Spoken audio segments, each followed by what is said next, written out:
This is the I need to click that. IPRA is the Indigenous Peoples' Rights Act. Okay, and NCIP means the National Commission on Indigenous Peoples.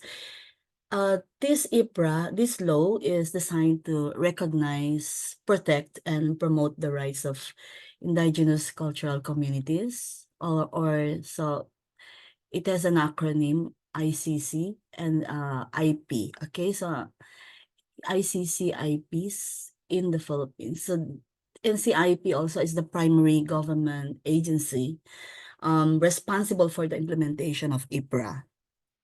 As it's tasked with protecting and promoting the interests and well-being of ICCs or IPs. Um, they have this constitutional anchors, means that this is the legal basis of their existence. It's not just the NCIP, but the recognition itself of the ICCs and IPs. So you can see there the NCIP provided a constitutional provision. Let me read. The 1987 Constitution of the Philippines recognizes and promotes the rights of indigenous cultural communities within the framework of national unity and development. So this was stated in Article 2, Section 22 of the Declaration of State Policies and Principles. So recognition of rights means the state acknowledges the distinct and important cultural heritage of indigenous peoples and their rights to preserve their culture, their traditions, and institutions. So why it was linked to national unity and development? Because indigenous rights are promoted in a manner that aligns with the broader goals of national unity and development, ensuring that these communities can contribute to and benefit from the nation's progress. So for example, the ARM, before it became BARM, so uh, the ARM was established, and of course Cordillera Administrative Region, also CAR, are direct results of constitutional recognition of the rights of indigenous peoples to self-governance and cultural preservation. So let me go to 3. Okay, so it's still yeah, it's still constitutional anchors. Let me see, constitutional anchors. Okay. So it's still defined here.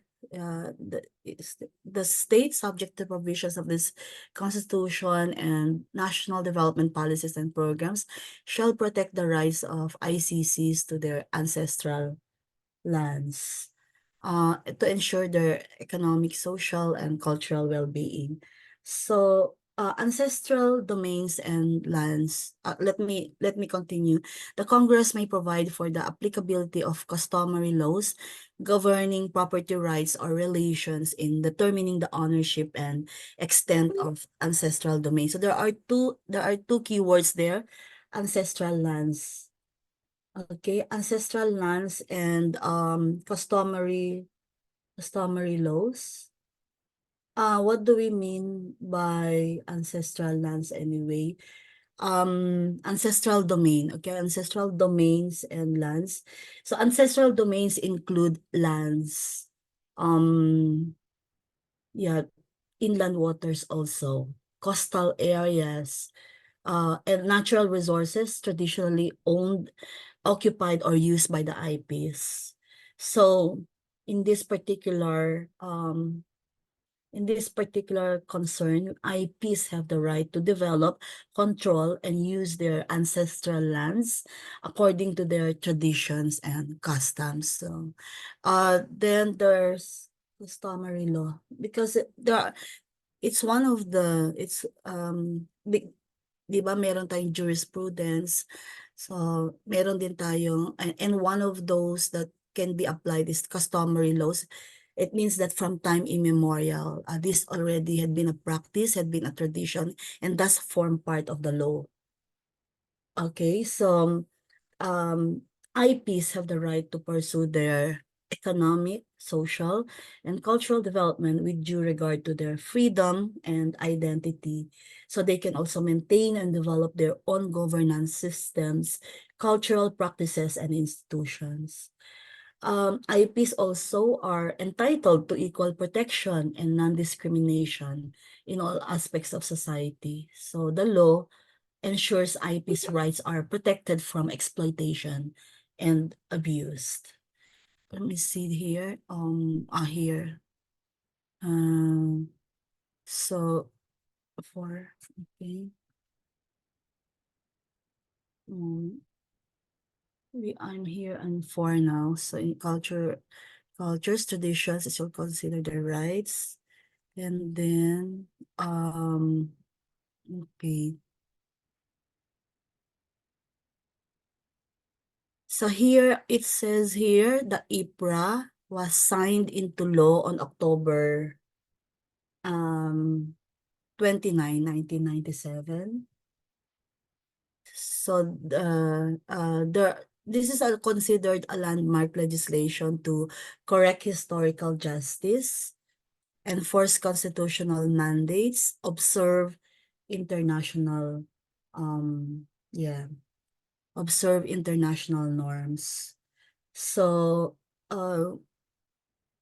also there are salient points. Native title. Okay. Then four bundles of rights. So we will do all this one. What are those four bundles of rights? And you can see there, but I will explain each one of the of the bundles later.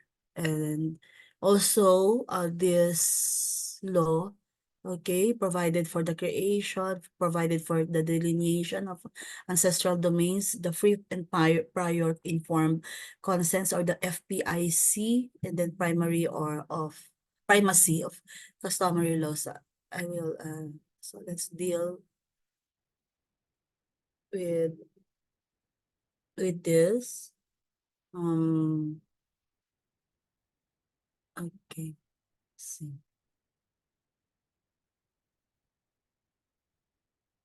Hang on. Okay. So what are the here? So I mentioned about ICC and then IPs and then this one. Okay. Uh here muna. I67. So why homogeneous societies? So you can see there. Well, indigenous cultural communities are generally homogeneous societies sharing common characteristics and ways of life. The second bullet is continuously lived as organized communities, community bounded and defined uh, territory,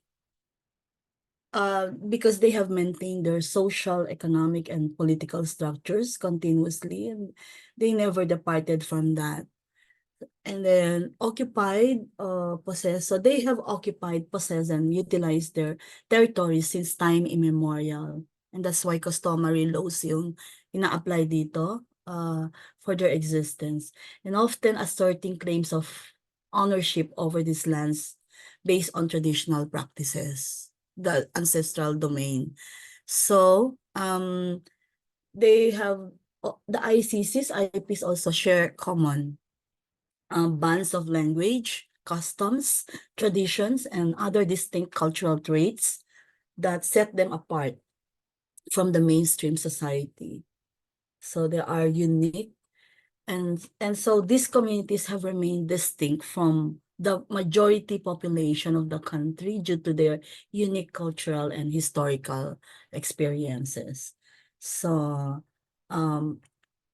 yeah, in this particular yung homogeneous, of course, we have examples like the Kalinga people. So that you saw that in the first slide about Tinglayan, isn't it? That yeah, especially the Kalinga people in the Cordillera region, they used to be they're not part of Car. I know this because I'm from Tugigaraw. So sa region 2 sila dati, and then they, because of the culture, is one of the, do you remember, I also discussed about the criteria of regional delineation. So it's the also one of the basis, or the basis why they were moved or they were transferred to CAR, because they have a unified cultural identity which is related to all other, other provinces in the Cordillera. So they have shared practices, like, the bodong. Bodong is a peace pact system. So, and then they continuously live as organized community. For example, the Tiboli community in South Cotabato, they have lived around Lake Cebu, SEBU, okay, for centuries. So they have maintained their traditional ways of life and community organizations, and that's why it's you can see the main features there, and so it provided rationale for the IPRA. And then the historical occupation and claims of ownership, the Dumagat. The Dumagat are remontado tribes in the Sierra Madre. They have long asserted their ownership, and stewardship over their ancestral lands, based on historical occupancy and usage.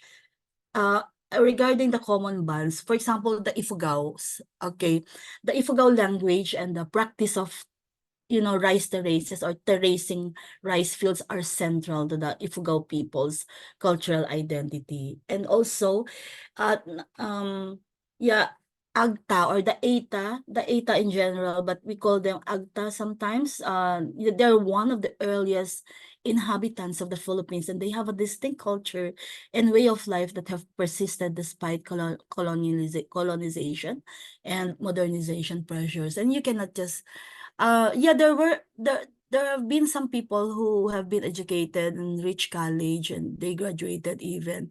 Some have done some had, they've done postgrad also. But yeah, most of them, they're not yet, even if they have been educated already, they cannot, it's difficult for them to depart from their culture, like, not wearing slippers, or like, um you, you cannot force them to wear underwears or mga ganon. Also, their food also, in many ways. So, okay, let me go to the next page here. There are at least 110 ethno-linguistic groups comprising the ICC's IPs, with a population of about 14 million based on extrapolation of the Philippine population growth. And so it's also one of the reasons why politicians would value the ICC's IPs, because it's for lalo na if you are holding national position, national leadership. So 14 million is 14 million, right? So yeah, even someone who's running for a seat in the Senate, mga ganon, madaling manalo if you're representing, or if you got them, the ICC's IPs. Basta lang, yeah, you demonstrate authenticity, and the strength and leadership, and you can get them. I mean, this is the political aspect. I'm not promoting that as a political machinery, but just that's the reality. Okay. Ethnographic locations of IPPs. Okay. Well, yeah, they are, it's so diverse. You can see Region 1, Bontoc, Balangao, or you can see there the ethnographic map of Philippines showing the distribution of various ICCs and IPs. So also, like for example, the Cordillera and Region 1, Bontoc, Balangao, Isneg, Tinggian, Kankanay, Kalanguya, Carao, Ibaloy, Ayangan. So I know you're familiar with some of them. Ifugao, Tuwali, Kalinga, Bago, Apply. So for example, the Ifugao people are known for their rice terraces I mentioned earlier, and rich cultural heritage, including the Hudhud chants, which are part of the UNESCO Intangible Cultural Heritage. So you see, most of their practices, most of their, culture have been already enrolled at UNESCO. So Region 2 also, we have our AGTA or the ATA, Kalanguya also, Bongkalot, Isinay, Gadang. Gadang is Isabela, Agay, Dumagat, Ibanag. So I'm IP pala, Elvis, because I'm Ibanag, oh, 'di ba? But these are Ibanag, Itawes, Ivatan. So Ivatan in Batanes ito. Itawes, Enrile, and many more. Enrile town. So the Ivatan, for example, Ivatan people of Batanes are known for their stone houses designed to withstand typhoons, reflecting their adaptation to the harsh weather conditions. And then the rest of Luzon, Sierra Madre Mountains, so they also have Agta, Negrito, Baluga, Pugot, Abeling, Agta again. Iba pala yung Eta sa Agta, no? Sa Dumagat, Remontado, Bongkalot, and many more.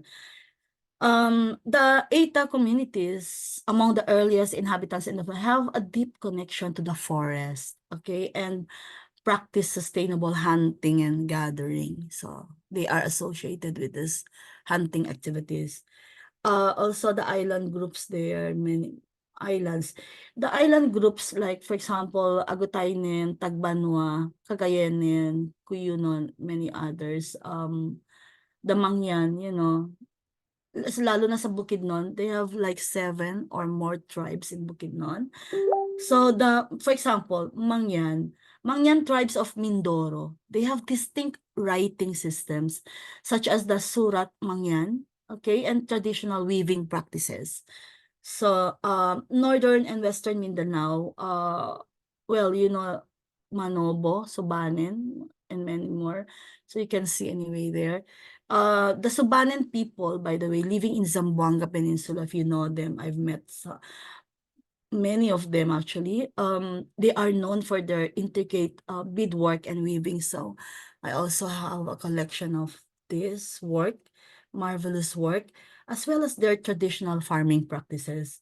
Central Mindanao, Aromanon, and many more. So the Maguindanao people, okay, they are one of the major Moro groups, have a rich tradition of music, dance, and martial arts, including the use of the kulintang. Okay. And then southern and eastern Mindanao, Manobo, Mandayan, many more. The Tiboli group people are renowned for their tinalak cloth woven from abaca fibers. Okay, and dyed using traditional methods that reflect their dreams and cultural narratives. So I've got collection also on this one. So now you can always go back here, so you have a copy already. And the 4 bundles, okay, this is the most important features, the 4 bundles of rights defined under IPRA. Okay, so I'm talking about all these bundles of rights. Rights to ancestral domain, okay. So rights to ancestral domains and lands. This right ensures that the IPs can claim ownership and possession over lands, okay, that their communities have traditionally occupied or used. And these areas include forests, pastures, residential, agricultural, and sacred sites. So the right is crucial to maintaining the livelihood, cultural practices, and social structures of the IPs. So, for example, the recognition of ancestral domain titles for the Subanen people in Zamboanga Peninsula, which has allowed them to manage their lands and resources according to their customs and traditions. The next one is the right to self-governance and empowerment. So I hope you can memorize all this one. The rights enables IPs to maintain and develop their own systems of governance, decision-making processes, and institutions based on their cultural practices. So it ensures that IPs can manage their affairs independently, fostering autonomy and self-reliance. For example, the governance structure of the Ifugao, which includes the Council of Elders. So they make decisions based on customary laws and practices, ensuring that the community's cultural integrity is preserved. So when I was also in Tinglayan, so it's not Ifugao but it's in Kalinga. Walang work yung police because it's not part of their, governance. They have also Council of Elders at Tinglayan, comprising many these tribes. And so, yeah, even those criminal acts or pag nasaktan and then you wounded someone, uh, and that may signal to and that may lead to a tribal war in a particular place like this in Tinglayan. And so it hindi police yung magmamatter but the Council of Elders. Okay? Some and lots of experience, yeah, I can share when we have time. Right to social justice and human rights. So that's the third bundle of right.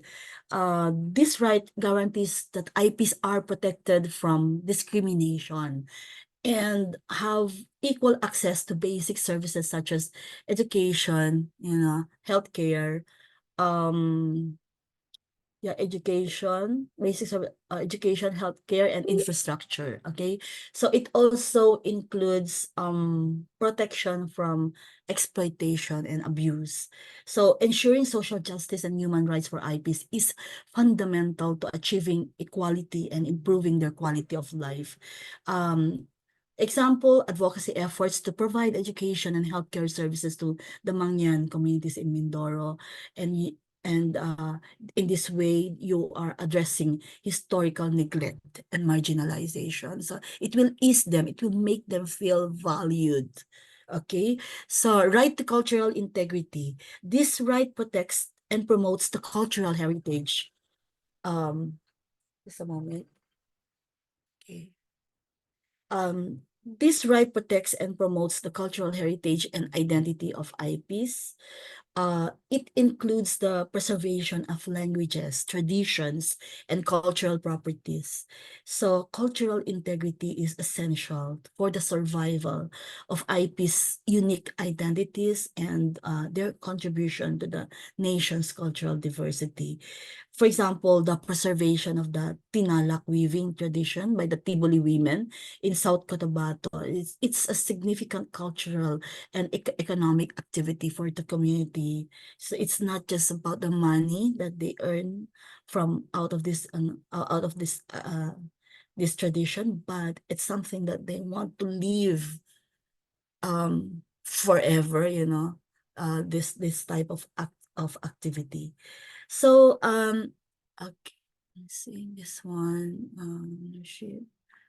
Meron pala ito. But anyway, be Australians. You can just read this one, right to self-governance. So there are some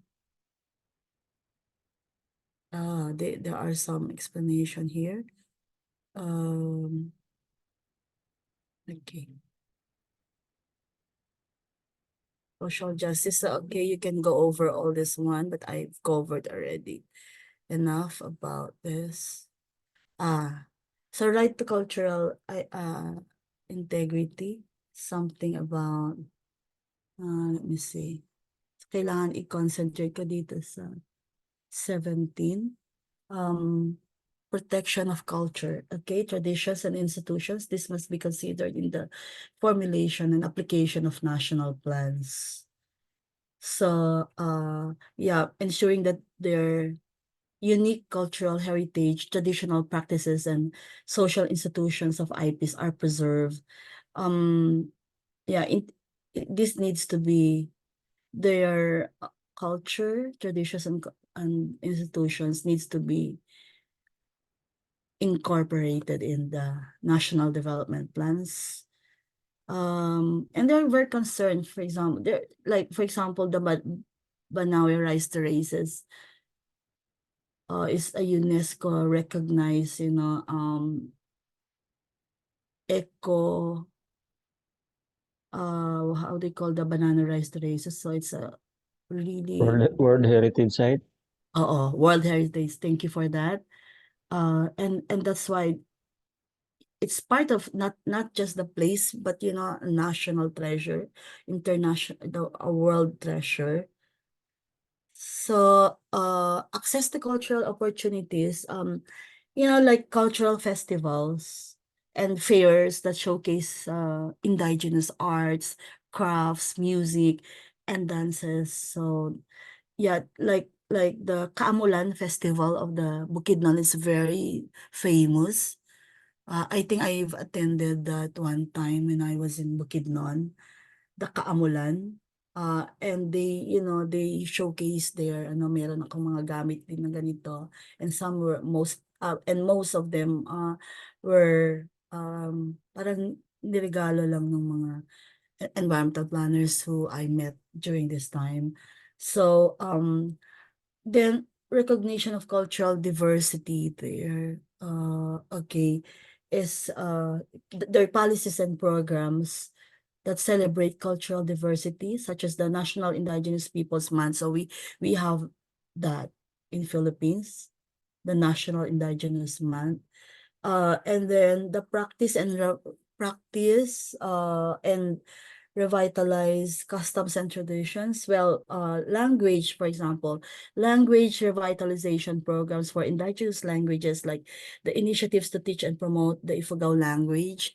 Like for myself, um I make sure that when I speak to people na who speak Ibanag, I make sure hindi nawawala sa akin 'yan.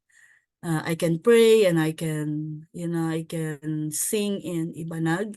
So, I mean, I've preserved that because konti na lang 'yon, 'di ba? So, konti na lang yung nakakagawa nun. Religious and cultural sites, ceremonies, even the preservation also of sacred sites like Mount Apo, for example, which is considered sacred by various indigenous groups in Mindanao. What else? So you can see there IKSP. IKSP means ownership and recognition of cultural and intellectual rights. So this is recognizing and protecting the cultural and intellectual property rights of IPs over the traditional knowledge, innovations, and practices. And this ensures that IPs can control the use of their cultural and intellectual heritage and benefit from it. So Tiboli people, they are under intellectual property laws to prevent unauthorized commercial exploitation of their traditional weaving patterns. Okay? So that's very Tiboli. Okay, let me see. ITSP, ma'am, is Indigenous Knowledge, Skills, and Practices. Oo. So, hindi ko pala nasabi yun, So, indigenous knowledge. Ulit, indigenous. Skills and Practices. Okay. Yeah, please note that. Sino na nagsasalita pala? Sorry, I cannot see. Miller, ma'am. Miller. Miller, saan ka saan ka Sa, ngayon sa, base? sa DNR, ma'am. Hindi, anong base ka saan? Na Sa, province? sa Misamis Occidental, ma'am. Subanin ang aming dito. Subanin. Yes, Okay. ma'am. So, we can also make Miller as our resource person. Kasi meron siyang nire-represent, na so indigenous. So, are you an IP? Are you saying that? No, no, ma'am. Hindi. But you met people already na Subanin? Yes, ma'am. Dahil matagal ako nakapagtrabaho sa protected area, ma'am, sa Mount Malindang. Oh, okay. So, Mm. and I hope you have advocated for that, as a planner for their protection also. Yes, ma'am. Okay. So, you can see also this poster. I got it from from NCIP, and it says the indigenous peoples, ancestral domains, and spirituality. So there's the word spirituality constitute the principle that land is life. So ano yung ibig sabihin? Because for indigenous communities, land is not just a physical space. Unlike some of us, like if you are non-IP, it's just a property. It's a physical space. But for indigenous communities, they are so attached to that because it's a source of identity, livelihood, culture, and most importantly, spirituality. So, for example, Batak people of Palawan, they consider the forest as their home and source of life, providing food, shelter, and medicine, and serving as a place for spiritual rituals. So, Miller, do you have something to share also, having been exposed to people from in the protected area? So, did you realize that they are so attached, more? I mean, more than someone who is not an IP? Yes po, ma'am. Pero Mm-hmm.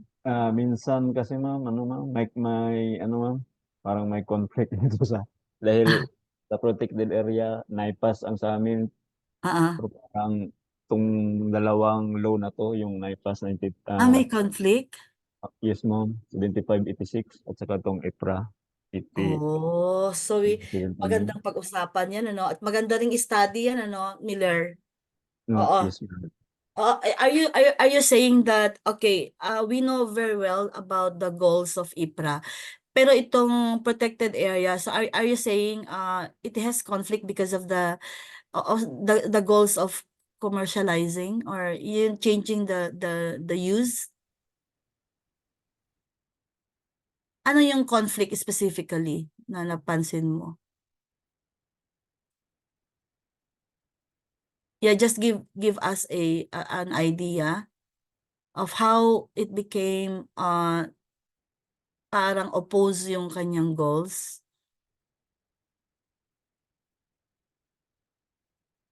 Familiar? Nawala siya? Sorry, na-mute. Na-mute. Okay. Can you tell us? Can you share? Ano ma'am, sa protected area namin, meron naman kaming special law. Binibigyan naman ng pansin or ni-recognize naman itong mga IPs namin dito. Mm-mm. So, pag may mga proyekto, so unang-una sila, nabibigyan namin, prioritize sila. Ah. So what's the conflict all about yung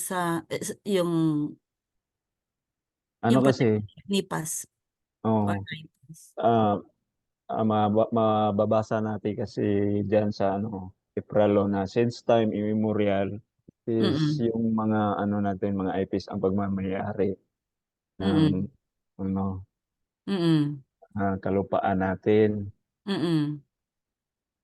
So, Pero, ano, nasa yung ancestral domain, nasa protected area kasi mami.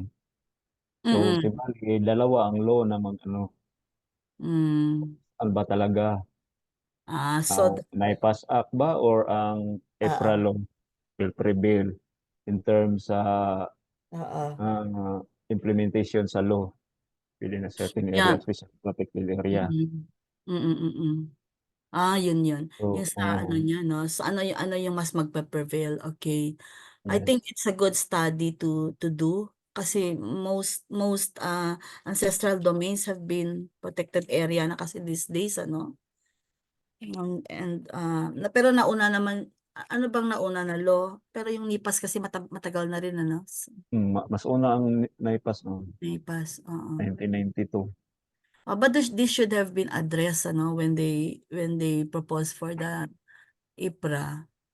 Pero yung customary law kasi, so it's something na very special law. I know some cases din na ano that have been customary law lang yung yung kanilang Halimbawa, yung sa customary law na nila oh, ma'am na magkakatay sila ng mga ano, mga mm, hayop, mga wildlife na bawal naman sana yan sa protected area natin. Mhm. yung mag-hunting, ganyan. So, Mhm. parang may conflict. Yan, isa Mhm. lang yan sa example, no? Okay. Sige nga, we can hold a webinar to get experts' views, ano, on the on how to resolve and how to address those conflicts and those inconsistencies between IPRA and NIPAS. So thank you for that, Miller. Okay, you can see another slide there. I'll read that. Ancestral domains are so replete with wonders of nature and rich biodiversity, teeming forests and lush of green environment, beauteous natural landscapes, diverse flora and fauna, sustained source of livelihood, market and pharmacy in a cultural heritage. This was, of course, mandate kasi ng NCIP, and so they are so concerned about this, actually, how people, this is in the lens of the IPs and the ICCs kasi. Okay, so, they, okay, let me see, this one, skip natin ito. So you can see the total number of CADT, Certificate of Ancestral Domain title. So yeah, probably more now, but I'm not sure which year this material was organized. At least we are seeing some medyo updated na data. So 135. Can you imagine 4 million, about, yeah, more than 4 million hectares? That's how huge it is. Population 1,551,000. Pero ang nakalagay kasi 14, about 14 million, ano, all over the Philippines, and ADS-PP number 16162. So do you know what's ADS-PP? This is the Ancestral Domain Sustainable Development Protection Plan. So ADS-PP, ADS-DPP. What is ADS-DPP? Okay. So this is the plan of indigenous of the IPs, ICCs in a given ancestral domain for the sustainable management and development of their land, natural resources, human and cultural resources. So it's a long-term, spatial and comprehensive development plan. So yeah, it's number one, it is a strategic plan, okay, to guide all those goals that I've mentioned. This is to ensure that development within ancestral domains is aligned with the cultural values, sustainable practices, and long-term goals of ICCs, IPs.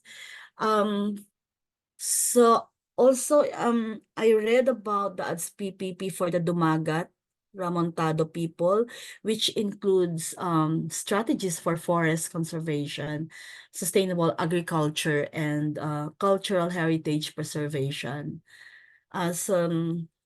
Yeah, I wish I can also prepare one ADS-PP soon for, for AGTAS in Cagayan Valley. Because I've not met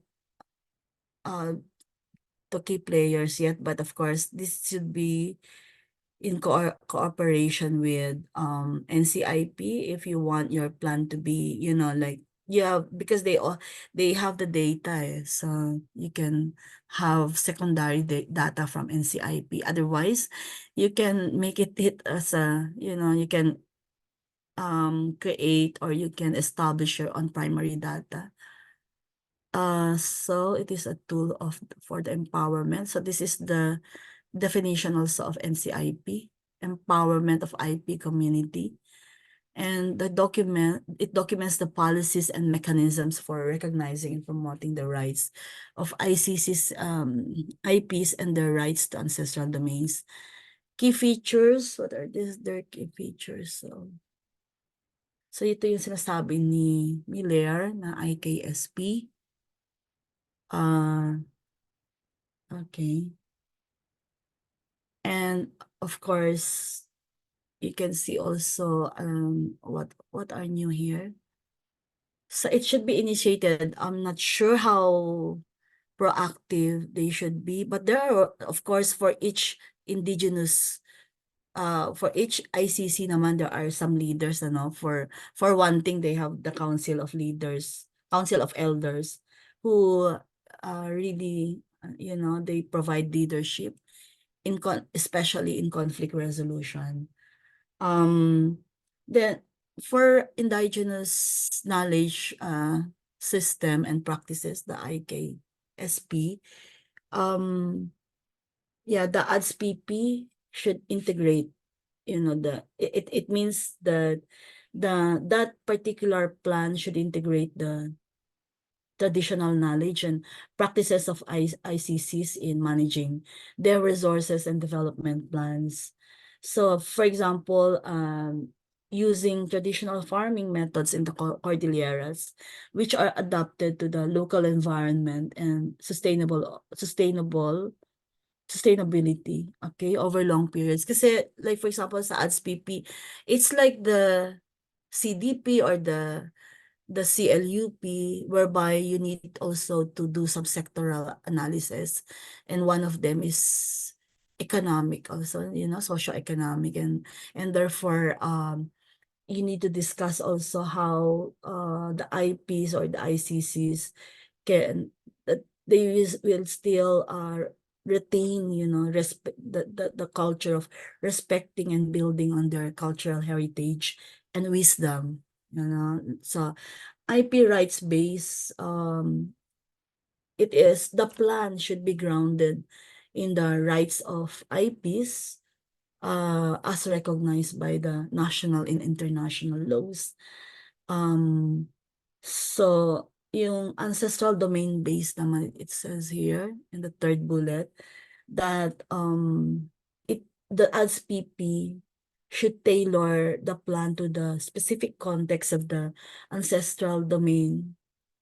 Okay, meaning customizing resource management strategies for the unique ecosystems found in the ancestral lands. For example, Tagbanwa, okay?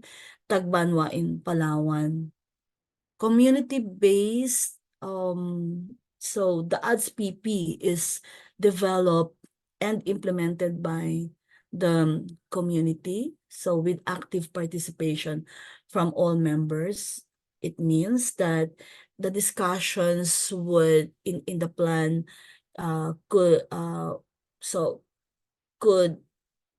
incorporate strategies to encourage ownership, accountability, and ensures the plan reflects the community's collective vision. So they have community assemblies. So they can also the planners, as planners, can encourage participatory mapping exercises used in the development of ADS-PP. For example, Subanen, for Subanen people, and what do they have, and before you can really establish or formulate an ADS-PP for them, you need to do a lot of research, especially if you're not an IP. So if you are an IP, I'm not sure, wala pa akong nakita na member na talagang they are IP at the same time. They're also a planner. Alam ko na, meron pala sa Bukidnon. So he's the head of the shelter department or housing, city housing department in Malaybalay. So he was the one who he was the main key player in the preparation of the ADS-PP, but he's an IP himself. Siya pala yung nagbigay sa akin ng mga costumes nila. I have a collection of the Bukidnon, yung mga 7 tribes in Bukidnon. I have their costumes kasi because of this environmental planner who I mentored as well. So, okay. Now, emphasis on socio-cultural preservation. But itong initiated by the concerned ICP. So how can we encourage them to, that the plan should be initiated and driven by the indigenous community themselves. So rather than imposed by, external entities. So we cannot really be very imposing, but we need to make it community driven. So to ensure that the plan aligns with their priorities and aspirations. So emphasis on social, that one, gender sensitivity, okay? So how could we make it gender sensitive?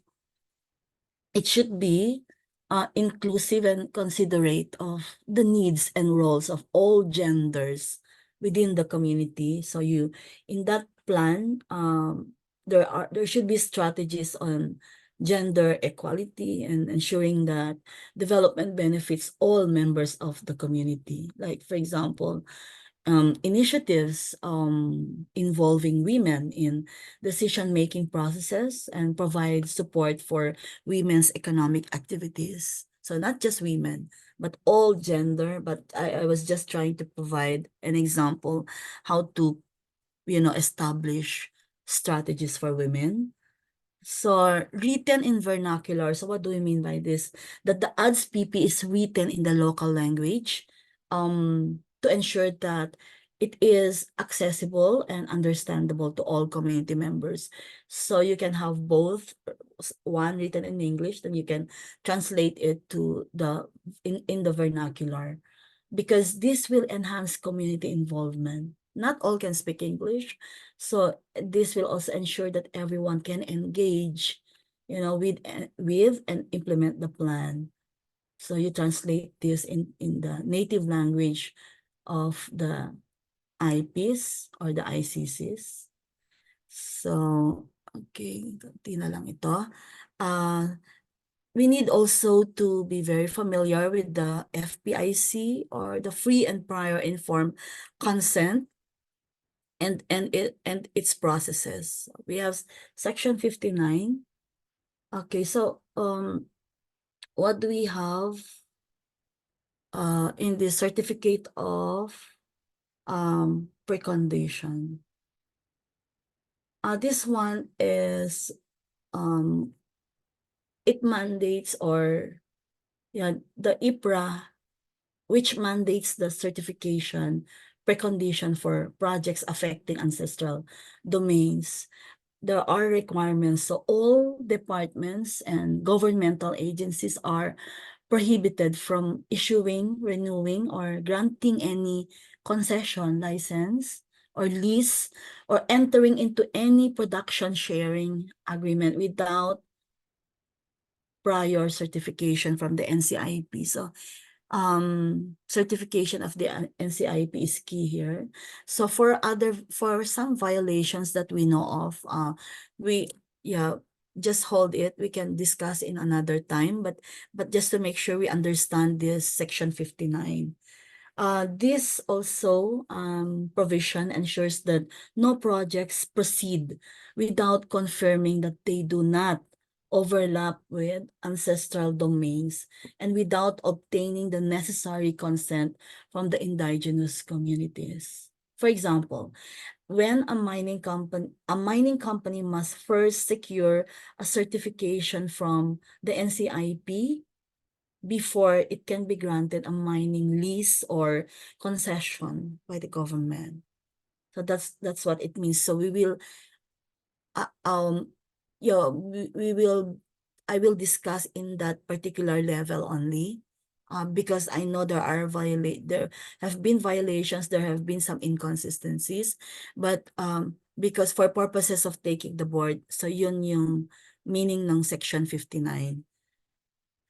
So we already know how important, the role of NCIP, that in terms of issuing, okay, that particular certification after conducting a field-based investigation through the Ancestral Domains Office. So the NCIP, so how do they do that? The NCIP conducts on-ground assessments and consultations with the ICCs to ascertain the impact of a proposed, for example, logging operation. I know there have been even prior to the law and during when this law was already established, even I think DNR were also in the middle of all these controversies and many more that we will not discuss further. So free and prior consent, sorry, I need to so free and prior consent is about all this one, that it's about upholding the right of indigenous communities. Even during that this one, no new concessions, licenses, leases, or production sharing agreements can be issued if there is a pending application for a CADD. So you should also remember that certificate of ancestral domain title. So it halts or it stops the approval of a land lease for agricultural development, for example, while a CADD application by the indigenous community is under review. The ICCs also have the right, under this process, to have the right to stop or suspend any project that has not satisfied the consultation and consent requirements as per the Act.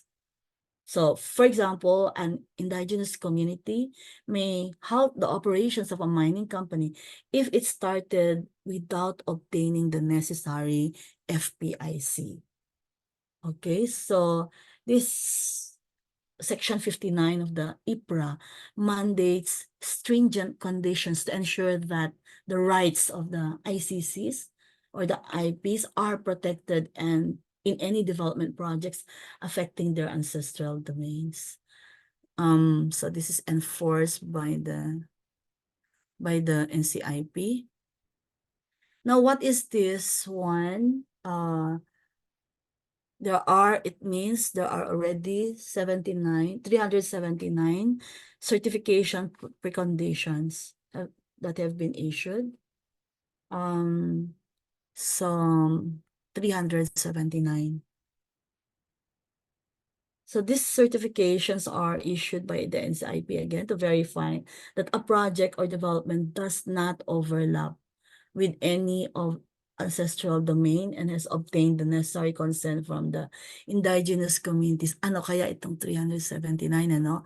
Yeah, it's something na were this political or were this some, yeah, I wonder, ano yung content nito and where these are located. Okay, so bakit nakakuha sila ng 379?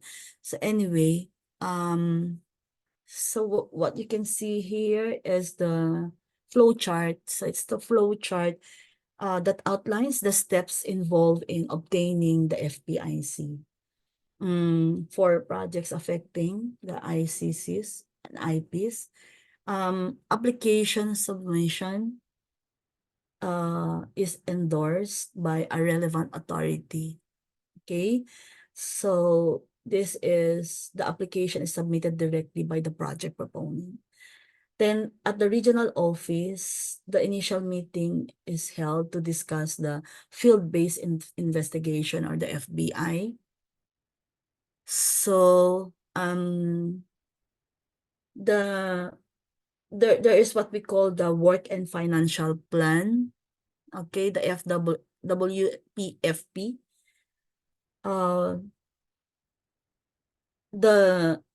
Preparation and submission of WFP along with the payment of the FBI. Okay. Fee within 10 days. Then the FBI proper. So FBI means field-based investigation. So they conduct FBI to determine the impact of the project on the ancestral domain. And then there's a pre-FPIC conference to prepare for the FPIC process. So we should know this one. And then initial assembly with the community will be held to discuss the project and the FPIC process. And then payment required. So there's a payment required for the FPIC process. Then there's another second community assembly for further discussion and clarification. Then consensus building period. Okay, where is the consensus building period means that a period for the community to discuss and reach a consensus. Request for consideration is RNC. Okay, request for reconsideration.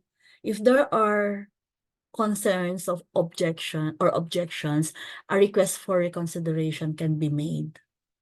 And ROC means resolution of consent. If the community agrees, a resolution of consent is drafted. So that's the consensus building period. MOA drafting, validation, and signing is drafting and signing of the MOA detailing the terms agreed upon. Then there's validation of the MOA by the community. If the community agrees, it's a yes, and then it proceeds to the next step. If not, it's a no. Address concerns and reconsideration. So there's a reconsideration process there. Then posting of bond by the project proponent as a form of security. Then the review and approval consists of where's that? Okay. Regional review team review. The RRT there means regional review team review. RD means regional director review. ADO means ancestral domains office review. Then CEB deliberation means community and executive body deliberation. Then there's MOA final review by Legal Affairs Office. That's the LAO that you can see there. Okay, the Legal Affairs Office or LAO final review. So each step involves significant community engagement and participation to ensure the rights and welfare of ICC's IPs are respected and protected. So, okay, so again, FPIC ensures that indigenous communities have control over projects affecting their lands, and it is a means of respecting their rights to self-determination and cultural integrity. And active participation of the community is crucial throughout the process to ensure that all voices are heard and considered. But there are challenges in this process. There are potential issues such as miscommunication, also power imbalances, and external pressures. So you know what I mean already by these three challenges. So importance of transparency and good faith in all interactions should matter. So okay, what should be our role as planners?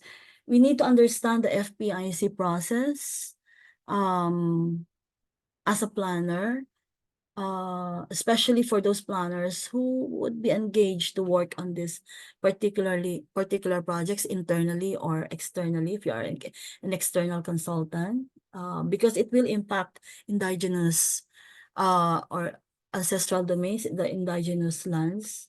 So we, as the planner should ensure compliance with FPIC, which can lead more to sustainable and acceptable project outcomes, if not politically, politically influenced, politically motivated.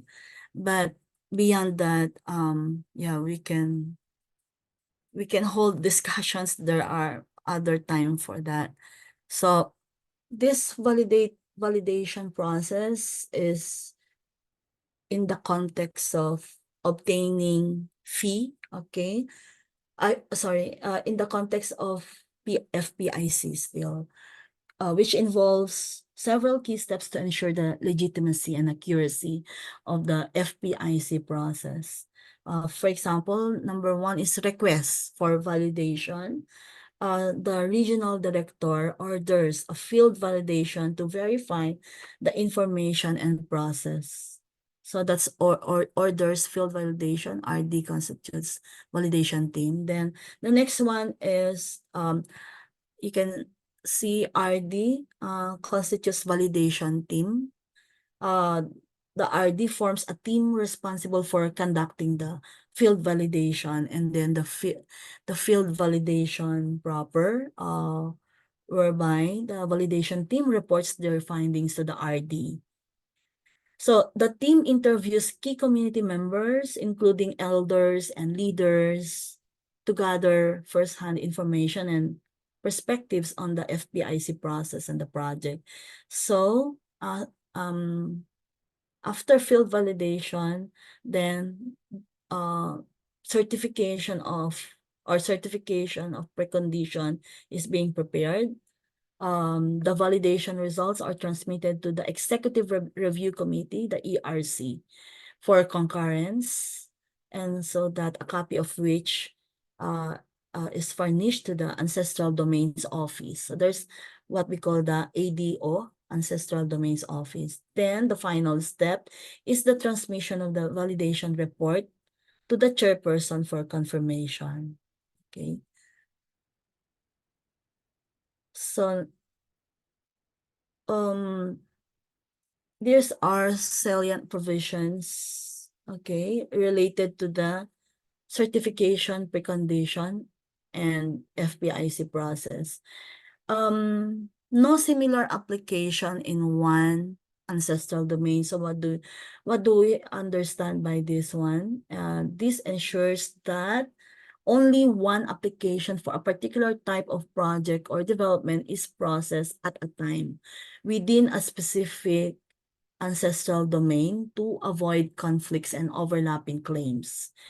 Then reports are under oath, meaning that all reports submitted during the FPIC process must be sworn under oath to ensure their accuracy and truthfulness. So this legal requirement aims to maintain the integrity and reliability of the information provided. Dormant CP, okay, and certification preconditions, so that's CP. So address situations where a CP has been issued, but the project has not commenced within a specified period, leading to the CP becoming dormant or the application being deemed inactive.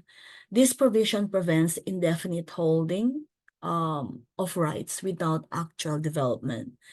A posting of bond requires applicants to post a bond as a form of security or assurance that they will comply with the terms and conditions set forth in the FPIC and CP. So this bond can be forfeited if the applicant fails to meet their obligations. Then royalties, okay, CRDP there means Community Resource Development Projects. Community Resource Development Projects, or the CRDP.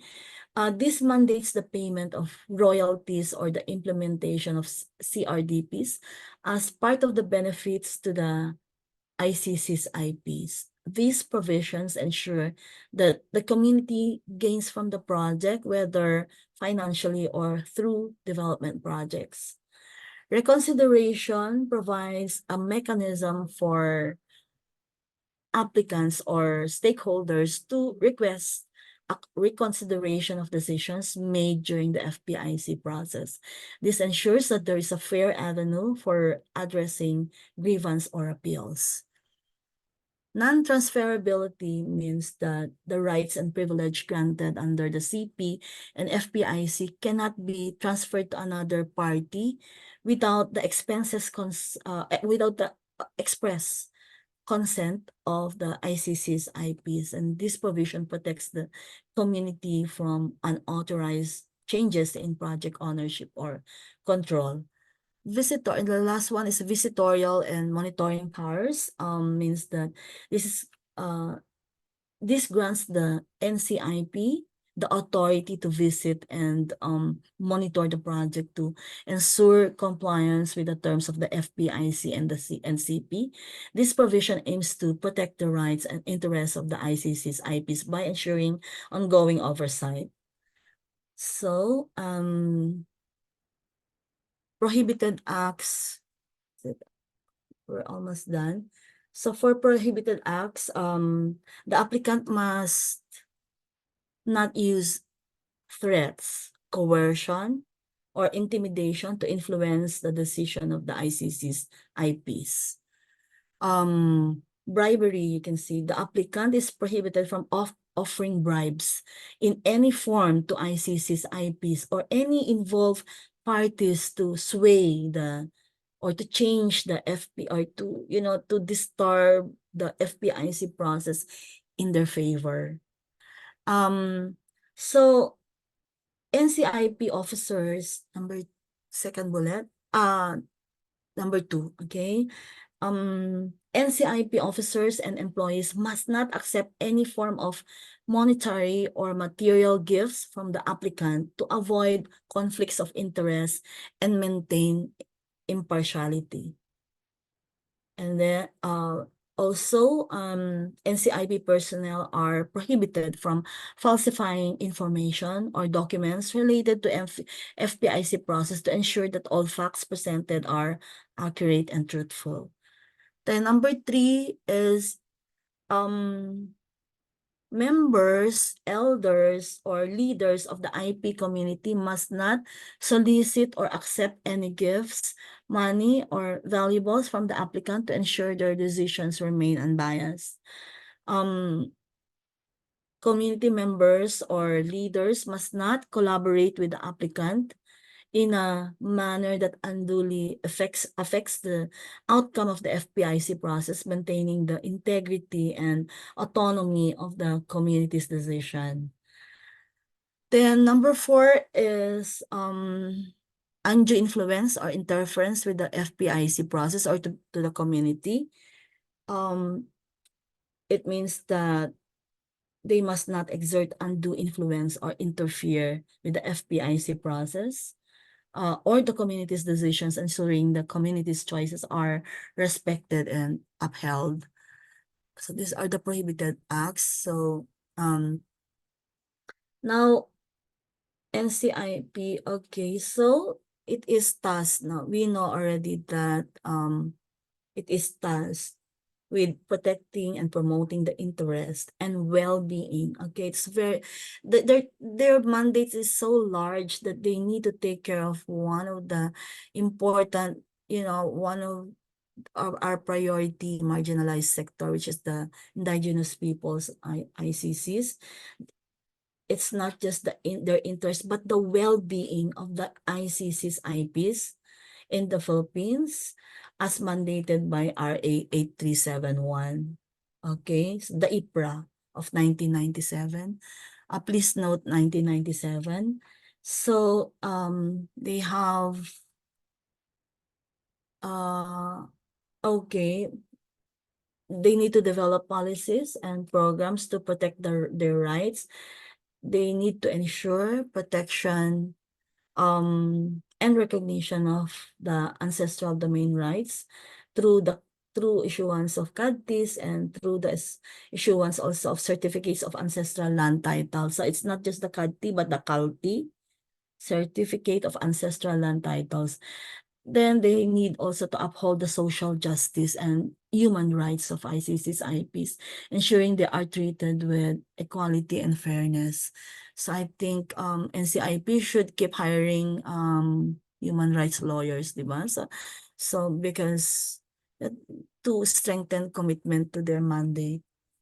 So they need also to preserve and promote the cultural heritage, traditions, and institutions of ICC's IPs. They need to support the self-governance and empowerment of these communities, enabling them to pursue their own, their economic, social, and cultural development. So you can see there, Section 22, please remember Section 22, Article 2 of the Constitution. That's a Monday. So as to, I think I've mentioned also about this. Administrative executive functions, that's to implement and operationalize, right? To implement and operationalize IPRA. Then their quasi-legislative functions is for the efficient, effective, and economic implementation of the law. And so also quasi-judicial functions. That's quasi-legislative. Then quasi-judicial is to construe and apply the law on cases both within its jurisdictions, and if necessary, then they appeal. Okay, appeals from its decisions may be brought to the Court of Appeals. So I think you need to remember all this three, that was described in this Venn diagram. Organizational structure, you can see just like the SUD and then NEDA, so you can always check on this organizational structure that the commission and bank is headed by